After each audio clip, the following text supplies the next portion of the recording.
Hey everyone, Quadian here. Chemistry with Quadian, it's our channel for chemistry students from all over the world. We will teach you every day about all of chemistry theory lessons.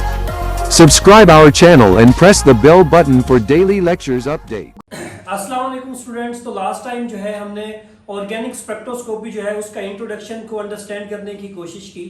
आज जो है हम infrared spectroscopy, जिसको आप IR spectroscopy कहते हैं, उसके बारे में जो है हमने डिस्कशन स्टार्ट करनी है। हमने जो है इसका प्रिंसिपल देखना है, इसकी वर्किंग देखनी है और इसका जो है वाइब्रेशंस जो है कि बेंडिंग वाइब्रेशन, स्ट्रेचिंग वाइब्रेशन जो है वो क्या होती है, उसके बारे में जो है डिटेल से जो है हम डिस्कशन स्टार्ट करेंगे। तो चलिए चलते हैं आज के लेक्चर की तरफ। तो आज का जो हमारा टॉपिक है बच्चा वो है आईआर स्पेक्ट्रोस्कोपी। तो आईआर स्पेक्ट्रोस्कोपी के अंदर ही जो वर्ड स्पेक्ट्रोस्कोपी है इसको जो है हम अंडरस्टैंड करने की कोशिश करते हैं कि स्पेक्ट्रोस्कोपी जो है वो क्या होती है। मोस्ट इंपोर्टेंट क्वेश्चन है, वाईवे में जो है अक्सर पूछा जाता है आपसे कि जब भी कोई इलेक्ट्रोमैग्नेटिक रेडिएशन किसी मैटर के साथ जाके स्ट्राइक करती है तो बच्चा आप वर्ड यूज करते हैं स्पेक्ट्रोस्कोपी। लाइक आईआर को आईआर स्पेक्ट्रोस्कोपी क्यों कहते हैं? क्योंकि इसके अंदर जो रेडिएशन हम यूज करते हैं बच्चा वो इंफ्रारेड रेडिएशन यूज करते हैं। ये इंफ्रारेड रेडिएशन मॉलिक्यूल के साथ जाके स्ट्राइक करती हैं और उसके अंदर क्या कर देती हैं, वाइब्रेशंस जो है वो पैदा कर देती हैं। बिल्कुल इसी तरह आप एनएमआर स्पेक्ट्रोस्कोपी कहते हो। क्यों एनएमआर स्पेक्ट्रोस्कोपी कहते हो? क्योंकि वहां पे भी आप इलेक्ट्रोमैग्नेटिक रेडिएशन यूज करते हो। कौन सी इलेक्ट्रोमैग्नेटिक रेडिएशन यूज करते हैं आप? रेडियो वेव्स यूज करते हैं। रेडियो वेव्स जो है वो मॉलिक्यूल के साथ जाके स्ट्राइक करती हैं और क्या कर देती है, न्यूक्लियर स्पिन जो है वो इनिशिएट कर देती हैं। बिल्कुल इसी तरह आप अल्ट्रावायलेट विजिबल स्पेक्ट्रोस्कोपी को जो है स्पेक्ट्रोस्कोपी क्यों कहते हैं? क्योंकि इसके अंदर जो है आप यूवी विजिबल रेडिएशन जो है वो यूज करते हैं। वो क्या करती है, मॉलिक्यूल के साथ टकरा के इलेक्ट्रॉनिक ट्रांजिशन जो है वो इनिशिएट कर देती है। तो जब भी आपके पास कोई इलेक्ट्रोमैग्नेटिक रेडिएशन, चाहे रेडियो वेव्स हो, चाहे एक्सरेज हो, चाहे यूवी रेज हो, कोई भी रेडिएशन जब भी किसी मैटर के साथ जाके टकराए तो जब भी इसके लिए जो वर्ड आप यूज करते हैं बच्चा वो स्पेक्ट्रोस्कोपी यूज करते हैं। जो फोर्थ टेक्निक थी वो मैंने बताया लास्ट टाइम पे कि मैस स्पेक्ट्रोमीट्री है, मैस स्पेक्ट्रोस्कोपी नहीं है। मैस स्पेक्ट्रोमीट्री क्यों कह रहे हैं? क्योंकि उसके अंदर जो है आप कोई रेडिएशन यूज नहीं करते, उसके अंदर आप क्या करते हैं, इलेक्ट्रॉन को यूज करते हैं एज अ सोर्स के तौर पे। तो इसलिए जो है उस टेक्निक को आप मैस स्पेक्ट्रोमीट्री बोलते हैं, मैस स्पेक्ट्रोस्कोपी नहीं बोलते। तो जब भी आप स्पेक्ट्रोस्कोपी का वर्ड जहां भी देखें तो इसका मतलब ये होगा कोई ना कोई आप लाइट सोर्स यूज कर रहे हैं as a source of electromagnetic radiation. Students, हमने जो है इलेक्ट्रोमैग्नेटिक रेडिएशन जो है इनके बारे में बात की। अब हम जो है डिस्कस करते हैं कि इलेक्ट्रोमैग्नेटिक स्पेक्ट्रम जो है वो हमारे पास क्या होता है। तो the different form of electromagnetic radiations make a electromagnetic spectrum के मुख्तलिफ तरह की रेडिएशन जो है वो एक स्पेक्ट्रम बनाती हैं जिसको आप जो है इलेक्ट्रोमैग्नेटिक स्पेक्ट्रम कहते हैं। और इस स्पेक्ट्रम के अंदर जो है आप इन रेडिएशंस को बच्चा अरेंज करते हैं in order of increasing wavelength. Like अगर आप इस ऑर्डर को जो है अंडरस्टैंड करने की कोशिश करें, इस ऑर्डर को अगर आप अंडरस्टैंड करने की कोशिश करें तो इस ऑर्डर के अंदर जो है टॉप लेफ्ट हैंड साइड पे जो मेरे पास रेडिएशंस आ रही है वो मेरे पास कॉस्मिक आ रही है, फिर गैमा आ रही है, फिर एक्स रेज आ रही है, फिर यूवी विजिबल, फिर विजिबल, फिर इंफ्रारेड आ रही है और फिर उसके बाद जो है मेरे पास माइक्रोवेव, और माइक्रोवेव के बाद जो रेडिएशन मेरे पास आ रही है वो रेडियो वेव्स आ रही है। तो सबसे ज्यादा जो वेवलेंथ मेरे पास होती है बच्चे वो रेडियो वेव्स की होती है, सबसे कम वेवलेंथ जो है मेरे पास कॉस्मिक वेव की होती है। तो फ्रॉम लेफ्ट टू राइट हमारे पास क्या होती है, वेवलेंथ जो है वो इंक्रीज होती है। आपको पता है अगर वेवलेंथ जो है रिलेशनशिप है आपके पास वेवलेंथ और फ्रीक्वेंसी में, वो इनवर्स रिलेशनशिप होता है। अगर आपके पास वेवलेंथ बढ़ रही है तो इसका मतलब ये हुआ कि फ्रीक्वेंसी जो है वो कम होगी और एनर्जी जो है वो भी कम होगी। जी, फ्रीक्वेंसी और इनका वेवलेंथ के साथ जो रिलेशनशिप होता है वो आपके पास क्या रिलेशनशिप होता है, इनवर्स रिलेशनशिप होता है। तो इस स्पेक्ट्रम के अकॉर्डिंग जो है सबसे ज्यादा फ्रीक्वेंसी जो है वो आपके पास किन रेडिएशंस की होगी, कॉस्मिक रेडिएशंस जो है इनकी सबसे ज्यादा एनर्जी होगी, इनकी फ्रीक्वेंसी जो है वो भी सबसे ज्यादा होगी और इनकी वेवलेंथ जो है वो सबसे कम होगी। तो इस स्पेक्ट्रम के अकॉर्डिंग अगर आप गैमा रेडिएशंस को देखें, चूंकि इनकी एनर्जी ज्यादा है, इनकी फ्रीक्वेंसी ज्यादा है, तो ये करती क्या, ये बॉन्ड को जो है ब्रेक कर देती हैं, बॉन्ड को ब्रेक कर देती हैं। सेकेंडली जो है आपके पास अल्ट्रावायलेट रेडिएशन है, चूंकि इनकी एनर्जी जो है कुछ कम है, फ्रीक्वेंसी कुछ कम हो गई है, तो ये क्या करती हैं, सिर्फ और सिर्फ इलेक्ट्रॉनिक ट्रांजिशंस जो है वो करवाती हैं। अगर आप मजीद आगे मूव करें, आईआर की तरफ मूव करें, तो आईआर रेडिएशंस आपके पास करती क्या है, सिर्फ और सिर्फ मॉलिक्यूलर वाइब्रेशंस करती हैं, नथिंग एल्स। अगर आगे आप मूव करें माइक्रोवेव्स के ऊपर, तो माइक्रोवेव्स जो है वो आपके पास क्या करती हैं, सिर्फ और सिर्फ रोटेशनल मोशन कराती हैं और कुछ नहीं करती। और लास्ट में जो है आपके पास रेडियो वेव्स हैं, रेडियो वेव्स जिनकी फ्रीक्वेंसी कम है, जिनकी एनर्जी सबसे कम है, ये क्या करती है, न्यूक्लियर स्पिन करवाती है। तो ये जो ऑर्डर है आपको लाजमी याद करना है, एज इट इज याद करना है, बहुत ही इंपॉर्टेंट है पीपीएससी के हवाले से। तो हम जो है अब आगे मूव करते हैं अपने टॉपिक की तरफ, जो कि हमारा प्रॉपर है आईआर, जो है आईआर के ऊपर हम मूव करते हैं कि प्रिंसिपल ऑफ स्पेक्ट्रोस्कोपी क्या है आपके पास। When electromagnetic radiation strike a molecule, जब भी कोई रेडिएशन जो है, इलेक्ट्रोमैग्नेटिक रेडिएशन जो है वो किसी मॉलिक्यूल के साथ जाके स्ट्राइक करेगी, some wavelength but not all are absorb, तो कुछ वेवलेंथ जो है आपका जो मॉलिक्यूल है वो कुछ वेवलेंथ को वो एब्जॉर्ब करेगा और कुछ को क्या कर देगा, वो ट्रांसमिट कर देगा। Only some wavelengths are absorb, जो कुछ वेवलेंथ होंगी, कुछ जो रेडिएशन होंगी वो आपका जो मॉलिक्यूल है उनको वो एब्जॉर्ब करेगा, बिकॉज मॉलिक्यूल है डिस्क्रीट एनर्जी लेवल, क्योंकि जो मॉलिक्यूल होता है उससे क्या होते हैं, डिस्क्रीट एनर्जी लेवल होते हैं आपके पास। The energy of the electronic vibrational and nuclear spin state are quantized, कि आपके पास जो एनर्जी होगी वो हर ऑर्बिटल की, जो हर स्पिन स्टेट है उसकी क्या होगी, आपके पास फिक्स्ड होगी। For absorption to occur, energy of the photon must match the difference between the two energy state in a molecule. अगर आपने absorption करवानी है तो आपकी जो वेव है, आपको पता है जो आपके पास एक वेव होती है उसका इलेक्ट्रिकल कंपोनेंट भी होता है और उसका मैग्नेटिक कंपोनेंट होता है। तो जब उसका इलेक्ट्रिकल और मैग्नेटिक कंपोनेंट आपके पास वो इक्वल हो जाए, energy difference between two energy state in a molecule, तो आपके पास क्या हो जाती है, आपके पास जो एब्जॉर्प्शन है वो आपके पास हो जाती है और आपके पास जो सिग्नल है आपके पास, वो सिग्नल आपके पास क्या हो जाता है, वो अपीयर हो जाता है आपके पास। तो जनरल प्रिंसिपल है आपके पास स्पेक्ट्रोस्कोपी का कि आपने क्या देना पड़ता है, आपको energy of photon must match the, कि आप जो फोटोन है उसकी जो एनर्जी है या उसकी जो फ्रीक्वेंसी है आपके पास वो क्या होनी चाहिए, वो मैच होनी चाहिए। एनर्जी डिफरेंस जो है इन द मॉलिक्यूल, उसकी डिफरेंस जो है उसके एग्जैक्टली मैच होगी तो आपके पास जो एब्जॉर्प्शन है वो होगी, अदरवाइज जो आपकी जो रेज हैं वो क्या हो जाएंगी, वो एज इट इज ट्रांसमिट हो जाएंगी और आपके पास कोई भी सिग्नल अपीयर नहीं होगा। तो ये जनरल प्रिंसिपल है स्पेक्ट्रोस्कोपी का। आगे अब हम स्टार्ट करने लगे हैं कि most important technique, one of the most important technique वो क्या है आपके पास, इंफ्रारेड स्पेक्ट्रोस्कोपी। तो इंफ्रारेड स्पेक्ट्रोस्कोपी क्या होती है, इसको थोड़ा डिटेल से हम स्टडी करने की कोशिश करते हैं कि covalent bonds are not static. जो कोवलेंट बॉन्ड होते हैं आपके पास वो स्टैटिक नहीं होते, लाइक स्प्रिंग। आप स्प्रिंग को देखें कि वो क्या होता है, उसमें वाइब्रेशन हो रही होती है, आप उसको स्ट्रेच करें, वो आप उसको कंप्रेस करें, वो स्टैटिक नहीं होता, वो कंटिन्यूसली क्या कर रहा होता है, मूव कर रहा होता है। तो बिल्कुल इसी तरह आपके पास जो कोवलेंट बॉन्ड होते हैं वो स्टैटिक नहीं होते, like this one is a bond. तो ये वाला आपके पास जो बॉन्ड है ये आपके पास स्टैटिक नहीं है, कभी जो ऑक्सीजन है ये आपके पास स्ट्रेच होगा, ऊपर चला जाएगा, और कभी ये क्या होगा, कंप्रेस होगा, कभी आपके पास नीचे की तरफ आ जाएगा। तो infrared photon causes bonded group of the atom to vibrate. तो इंफ्रारेड फोटोन्स जो होते हैं आपके पास वो क्या करते हैं कि जो बॉन्डेड ग्रुप्स होते हैं एटम्स के, उनको क्या करते हैं, वो उनको वाइब्रेट करवाते हैं। मतलब इस बॉन्ड को वो क्या करवाएंगे, वाइब्रेट करवाएंगे, कभी इसको स्ट्रेच करवाएंगे, कभी इसको कंप्रेस करवाएंगे। तो यहाँ पे मैं आपको एक बात बताता चलूं कि आप इंफ्रारेड स्पेक्ट्रोस्कोपी जो है इसके अंदर आप इंफ्रारेड रेज जो हैं वो यूज करते हैं, आप अल्ट्रा वायलेट रेज यूज नहीं करते। अगर आप अल्ट्रा वायलेट रेज यहाँ पे यूज करेंगे तो वो क्या करेगी, वो इस जो बॉन्ड है इसको तोड़ देगी, क्योंकि उनकी एनर्जी और जो फ्रीक्वेंसी होती है वो क्या होती है, वो ज्यादा होती है as compare to infrared rays के। तो आपने का टारगेट क्या है, आपने सिर्फ और सिर्फ इस जो बॉन्ड है इसको क्या करवाना है, आपने वाइब्रेट करवाना है। तो इस बॉन्ड को वाइब्रेट करने के लिए आप जो रेज यूज करते हैं वो आप इंफ्रारेड रेज यूज करते हैं, क्योंकि उनकी एनर्जी जो है वो कंपैरेटिवली कम होती है, वो सिर्फ और सिर्फ बॉन्ड को वाइब्रेट करवाती है, उसको तोड़ती नहीं है। तो आगे मूव करते हैं कि जब वाइब्रेशन होंगी तो क्या होगा, कि जब ये बॉन्ड आपके पास कभी स्ट्रेच हो रहा है, कभी आपके पास कंप्रेस हो रहा है, तो आपके पास क्या होगा, vibration must change the dipole movement of the molecule.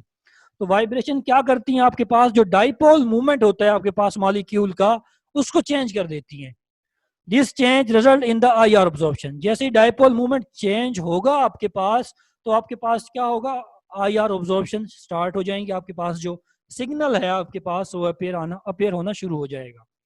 We can say that molecule are IR active. तो हम कहेंगे कि ऐसा मॉलिक्यूल जिसका डाइपोल मूवमेंट चेंज हो रहा होगा वो आईआर एक्टिव होगा, और ऐसा मॉलिक्यूल जिसका डाइपोल मोमेंट आपके पास चेंज नहीं हो रहा है, वो कांस्टेंट है आपके पास, तो वो IR इनएक्टिव होगा। लाइक क्लोरीन जो है, इसका डाइपोल मोमेंट आपके पास Cl2 0 होता है क्योंकि सेम होमोटोमिक मॉलिक्यूल है आपके पास, तो ये आपके पास जो है IR इनएक्टिव होगा, या IR एक्टिव नहीं होगा।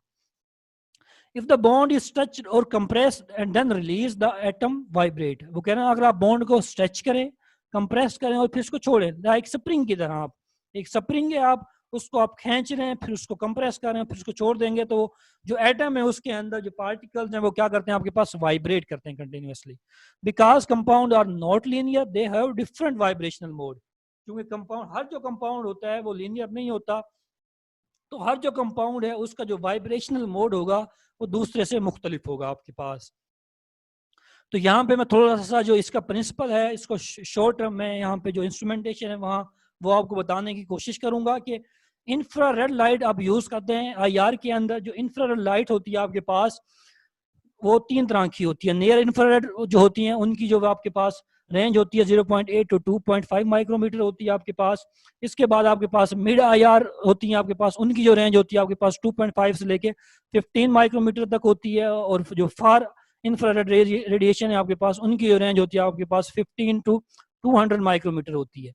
तो इंफ्रारेड स्पेक्ट्रोस्कोपी जो है, इसमें आप जो वेवलेंथ यूज करते हैं वो कौन सी यूज करते हैं, मिड IR यूज करते हैं, जिनकी जो रेंज होती है आपके पास 2.5 से लेके 15 माइक्रोमीटर तक होती है। तो जो रेज हैं ये आप क्या करती हैं, आपका जो मैटर है, आपका जो मॉलिक्यूल है उसके साथ इंटरेक्ट करती हैं और आपके पास क्या आता है, आपके पास कोई ना कोई सिग्नल आता है।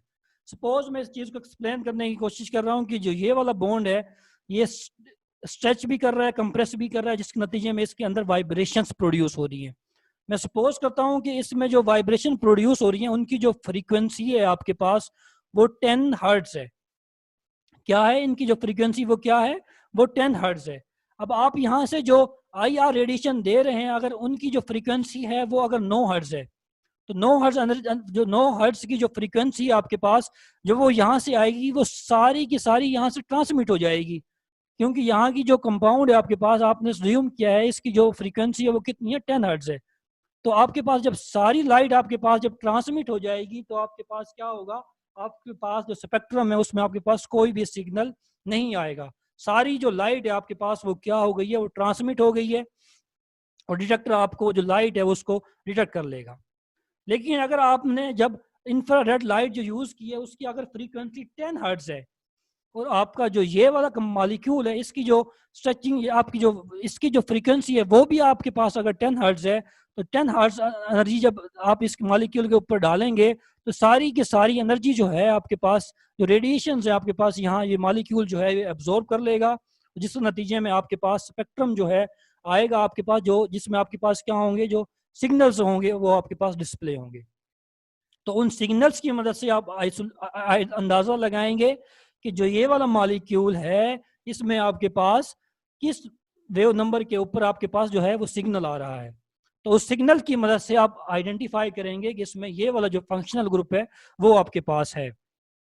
सपोज आपने अगर ऐसी फ्रीक्वेंसी यूज की है जिसकी जो वेवलेंथ है आपके पास, वो जो फ्रीक्वेंसी है आपके पास 11 हर्ट्ज है, तो अगेन आपके पास सारी रेडिएशन ट्रांसमिट हो जाएंगी, ये मॉलिक्यूल कुछ भी अब्जॉर्ब नहीं करेगा, तो आपके पास कोई भी सिग्नल अपेयर नहीं होगा।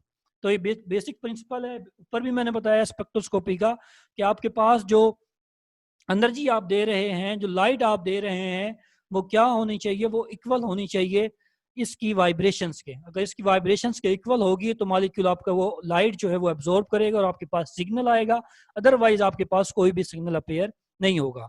तो स्टूडेंट्स आगे मूव करते हैं कि molecular vibrations can, molecular bond जो है आपका, अभी कोवेलेंट बॉन्ड जो है आपके पास कैन वाइब्रेट बाय स्ट्रेचिंग और by bending in number of veg.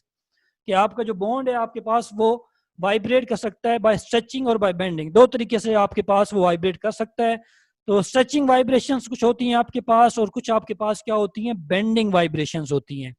तो जो स्ट्रेचिंग वाइब्रेशंस होती हैं इनमें क्या हो रहा होता है, आपके पास जो बॉन्ड लेंथ है मॉलिक्यूल की उसमें चेंज आ रहा होता है। तो ऐसी वाइब्रेशंस जिसमें आपके पास जो बॉन्ड लेंथ है आपके पास उसमें चेंज आए तो उसको आप क्या बोलते हैं, स्ट्रेचिंग वाइब्रेशंस बोलते हैं। तो स्ट्रेचिंग वाइब्रेशन स्टूडेंट्स दो तरह की होती है हमारे पास, एक सिमेट्रिक स्ट्रेचिंग होती है और एक एंटी सिमेट्रिक स्ट्रेचिंग होती है या एसिमेट्रिक स्ट्रेचिंग होती है आपके पास।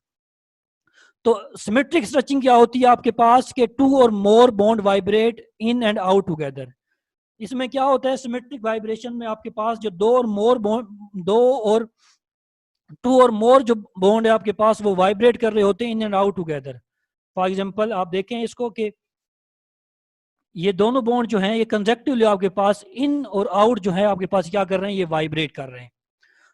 तो ऐसी वाइब्रेशन को, ऐसी स्ट्रेचिंग को आप क्या बोलते हैं, आप सिमेट्रिक स्ट्रेचिंग बोलते हैं, जिसमें आपके पास जो बॉन्ड लेंथ है वो क्या हो रही है, वो कंटिन्यूसली चेंज हो रही है विद रिस्पेक्ट टू अदर। तो ये आपके पास एंटी सिमेट्रिक स्ट्रेचिंग है कि इसमें क्या हो रहा है आपके पास कुछ बॉन्ड जो हैं आपके पास वो शॉर्टर हो रहे हैं। देखें कुछ बॉन्ड आपके पास शॉर्टर हो रहे हैं, दूसरा बॉन्ड जो आपके पास है एट द सेम टाइम वो क्या हो रहा है, उसकी जो बॉन्ड लेंथ है आपके पास वो क्या हो रही है, वो इंक्रीज हो रही है। तो एसिमेट्रिक में आपके पास क्या होता है, आपके पास कुछ एक जो एटम है उसकी जो बॉन्ड लेंथ है आपके पास वो डिक्रीज हो रही होती है, उसके ऑपोजिट जो है दूसरा वाला जो है उसकी जो बॉन्ड लेंथ है आपके पास वो क्या हो रही होती है, वो इंक्रीज हो रही होती है। तो आपके पास ये दो स्ट्रेचिंग वाइब्रेशन है इंपॉर्टेंट। तो आगे हम मूव करते हैं कि आपके पास बेंडिंग वाइब्रेशंस, जो बेंडिंग वाइब्रेशन है स्टूडेंट्स आपके पास ये 4 तरह की होती हैं। तो बेंडिंग वाइब्रेशंस क्या होती हैं, बेंडिंग वाइब्रेशन आप ऐसी वाइब्रेशंस को बोलते हैं जिनमें आपके पास जो बॉन्ड एंगल है, आपके पास जो एंगल है बिटवीन टू बॉन्ड्स वो आपके पास क्या हो रहा होता है, वो चेंज हो रहा होता है। तो आपके पास जो बॉन्डिंग वाइब्रेशन है आपके पास वो 4 तरह की होती हैं, रॉकिंग होती है, वैगिंग होती है, ट्विस्टिंग होती है और सीजरिंग होती है। तो स्टूडेंट्स आपके पास जो रॉकिंग है और जो सीजरिंग है आपके पास ये दोनों के दोनों आपके पास इन प्लेन वाइब्रेशन है आपके पास, और ये दो आपके पास आउट ऑफ प्लेन जो है आपके पास बेंडिंग वाइब्रेशन है। तो रॉकिंग आपके पास क्या होती है कि रॉकिंग में आपके पास movement of atom take place in same direction, कि जो मूवमेंट है एटम की आपके पास वो क्या होगी, आपके पास सेम डायरेक्शन में होगी। ये देखें दोनों की जो डायरेक्शन है वो क्या है, सेम है आपके पास। तो इसको आप क्या बोलते हैं, रॉकिंग बोलते हैं। आगे हम बात करें वैगिंग की, तो वैगिंग में क्या होता है कि आउट ऑफ प्लेन बेंडिंग होती है। इसमें two atom moves to one side of the plane, they move up and down of the plane. ये जो दो एटम है आपके पास ये क्या करते हैं, one side of the plane के मूव करते हैं। कभी ये आगे की तरफ आ रहे हैं, ये देखें स्टूडेंट्स, कभी ये आगे की तरफ आएंगे और कभी ये पीछे की तरफ जाएंगे। तो ऐसी मूवमेंट को आप क्या बोलते हैं, वैगिंग बोलते हैं। थर्ड वन है आपके पास ट्विस्टिंग। ट्विस्टिंग में क्या होता है, one atom move above the plane, एक एटम आपके पास क्या हो होता है, अबव की तरफ आ रहा होता है, और एक आपके पास क्या जा रहा होता है, बिलो द प्लेन जा रहा होता है। तो ऐसी वाइब्रेशन को आप क्या बोलते हैं, ट्विस्टिंग बोलते हैं। फोर्थ इंपॉर्टेंट है आपके पास सीजरिंग। सीजरिंग जो होती है आपके पास ये भी इन प्लेन बेंडिंग होती है लाइक रॉकिंग की तरह। इसमें क्या होता है, bond angle decrease as two atom approach each other, कि दो बॉन्ड आपके पास जो बॉन्ड लेंथ है, बॉन्ड एंगल जो है सॉरी आपके पास ये वाला जो बॉन्ड एंगल आपके पास वो क्या होता है, कंटिन्यूअसली डिक्रीज हो रहा होता है जैसे ही आपके पास जो एटम है वो एक दूसरे के साथ अप्रोच कर रहे होते हैं। तो हम यूं कह सकते हैं कि आपके पास क्या है, atom move back and fourth, कि सीजरिंग में आपके पास जो एटम है आपके पास बैक एंड फोर्थ मूव कर रहे होते हैं। तो ये मोस्ट इंपोर्टेंट टाइप्स है आपके पास के सिमेट्रिक स्ट्रेचिंग होती है, एसिमेट्रिक, रॉकिंग, वैगिंग, ट्विस्टिंग और सीजरिंग। हमारा जो फोकस होगा स्टूडेंट्स आपके पास वो स्ट्रेचिंग वाइब्रेशंस जो हैं उनके ऊपर हमारा जो है आज फोकस होने वाला है। तो IR स्पेक्ट्रोस्कोपी जो है इसका हम थोड़ा सा प्रिंसिपल मजीद आगे देखते हैं कि different types of bond vibrate eight different frequency. जो हर बॉन्ड है आपके पास वो वाइब्रेट करेगा डिफरेंट फ्रीक्वेंसी के साथ। So they absorb at different frequency of IR light. तो ये एब्जॉर्ब होगा एक मुख्तलिफ फ्रीक्वेंसी पे IR की लाइट के ऊपर। IR spectroscopy distinguish different kind of bond in molecule. जो IR स्पेक्ट्रोस्कोपी है ये क्या करती है, मुख्तलिफ जो बॉन्ड होते हैं आपके पास न मॉलिक्यूल उनको डिफ्रेंशिएट करती है, उनमें फर्क करती है। So it is possible to determine the different functional group. तो इस बेस के ऊपर आप क्या करते हैं, आप जो फंक्शनल ग्रुप हैं आप उनका तयन करते हैं, क्योंकि जो बॉन्ड है आपके पास, जो बॉन्ड की स्ट्रेंथ है हर मॉलिक्यूल के अंदर जो होती है वो डिफरेंट होती है। जो हर मॉलिक्यूल होता है उसका जो बॉन्ड स्ट्रेंथ होती है आपके पास वो एक दूसरे से क्या होती है, वो डिफरेंट होती है। सपोज हम देखें, मैंने यहाँ पे दिखाया हुआ है आपको कि जो CH बॉन्ड है, कार्बन हाइड्रोजन बॉन्ड जो होता है और कार्बन ऑक्सीजन बॉन्ड है जो है, इनका मैंने आपको कंपैरिजन करके दिखाया है। तो कार्बन हाइड्रोजन बॉन्ड जो है आपके पास ये स्ट्रॉन्ग बॉन्ड है as compare to carbon oxygen bond है। तो बॉन्ड स्टूडेंट जितना स्ट्रॉन्ग होगा आपके पास उतनी ही उसका जो है एनर्जी डिफरेंस जो है, एनर्जी गैप जो है आपके पास वो ज्यादा होगा, उतनी फ्रीक्वेंसी उसकी ज्यादा होगी, उतनी ही उसकी वेवलेंथ क्या होगी, कम होगी आपके पास। और जो carbon oxygen bond as compare to carbon hydrogen, ये बॉन्ड क्या है आपके पास, वीक है। तो बॉन्ड जितना वीक होता है आपके पास, उतनी ही उसकी फ्रीक्वेंसी आपके पास कम होती है, उतनी उसकी एनर्जी भी कम होती है। इसलिए जो एनर्जी गैप है आपके पास ये क्या है, कम है, और इसकी वेवलेंथ क्या होगी आपके पास, वो क्या होगी, ज्यादा होगी। तो आगे मूव करते हैं कि frequency that match vibrational frequencies are absorbed. कि आईआर की जो फ्रीक्वेंसी आपके पास, जो वाइब्रेशनल फ्रीक्वेंसी है मॉलिक्यूल की, उसके साथ जो मैच कर जाएगी एग्जैक्टली, वो क्या हो जाएंगी, वो एब्जॉर्ब हो जाएंगे, and remaining light is transmitted to a detector. और जो बाकी लाइट होगी आपके पास, वो डिटेक्टर क्या करेगा, उनको अपनी तरफ डिटेक्ट कर लेगा, वो ट्रांसमिट हो जाएंगे आपके पास। Spectrum plot the amount of transmitted light versus wave number. तो आपने, हाँ, यहाँ मैंने क्या किया, आपके सामने एक स्पेक्ट्रम ड्रा किया हुआ है, जिसमें मैंने क्या किया हुआ है, वाई एक्सिस के ऊपर ट्रांसमिटेंस ली हुई है। ट्रांसमिटेंस इस डायरेक्शन में आपके पास क्या हो रही है, इंक्रीज हो रही है, और इस डायरेक्शन में आपके पास जो वेव नंबर है आपके पास, वो क्या हो रहा है, वेव नंबर आपके पास इंक्रीज हो रहा होता है। तो वेव नंबर जो होता है आपके पास, इसकी जो रेंज होती है आपके पास 400 से लेके आपके पास 4000 पर सेंटीमीटर जो है इसकी रेंज होती है आपके पास। जो ट्रांसमिटेंस है आपके पास, ये 0 से लेके 100 तक मैंने दिखाई हुई है। 100% ट्रांसमिटेंस का मतलब ये है आपके पास कि जो आपकी जो रेडिएशंस हैं आपके पास, वो सारी की सारी ट्रांसमिट हो गई हैं। जब सारी की सारी वाइब्रेशन आपके पास जो रेज हैं वो ट्रांसमिट हो जाएंगी, इसका मतलब ये है कि आपके मॉलिक्यूल ने कोई भी रेडिएशन अब्जॉर्ब नहीं की। जब आपका मॉलिक्यूल कोई भी रेडिएशन अब्जॉर्ब नहीं करेगा, तो आपके पास कोई भी सिग्नल नहीं आएगा। ये देखिए यहाँ पे अगर 90% वाइब्रेशन है, तो ये वाला जो लाइन ये बता रही है आपके पास कि यहाँ पे आपके पास कोई भी सिग्नल नहीं हुआ, आपके मॉलिक्यूल ने कोई भी वाइब्रेशन जो है या रेडिएशन जो है वो एब्जॉर्ब नहीं की। तो जितनी आपके पास जो आपके ये आपके पास जो ट्रांसमिटेंस है आपके पास, जितनी ट्रांसमिटेंस ज्यादा होगी, उतने ही आपके पास सिग्नल जो है आपके पास नहीं आएगा। आपको पता नहीं लगेगा कि आपका जो मॉलिक्यूल है आपके पास, उसमें कौन सा इंपॉर्टेंट फंक्शनल ग्रुप है। तो आप देखेंगे आपके पास जो ट्रांसमिटेंस है, ज्यों ज्यों आपके पास कम होती जाएगी, आपके पास क्या है, आपके पास सिग्नल अपेयर होना शुरू हो जाएगा। तो ये देखें आपके पास ये ब्रॉड सिग्नल आ रहा है, फिर आपके पास सी एच स्ट्रिचिंग आ रही है, और एसिड आपके पास स्पेक्ट्रम आ रहा है। जो जो आप देखें नीचे की तरफ आपके पास क्या हो रही है, ट्रांसमिटेंस डिक्रीज हो रही है। ट्रांसमिटेंस डिक्रीज होने का मतलब है आपका जो मॉलिक्यूल है उसने एब्जॉर्प्शन ज्यादा की है एज कम्पेयर टू ट्रांसमिटेंस के। तो यहाँ पे देखें मॉलिक्यूल ने आपके ने लगभग 15% जो है आप रेडिएशन जो क्या किए, ट्रांसमिट किए, बाकी 85% एब्जॉर्ब किए। तो 85 एब्जॉर्ब किए, तो आपके पास ये देखें आपके पास इतनी बड़ी पीक आ रही है। ये पीक आपके पास बता रही है कि आपके पास यहाँ कोई इंपॉर्टेंट फंक्शनल ग्रुप है।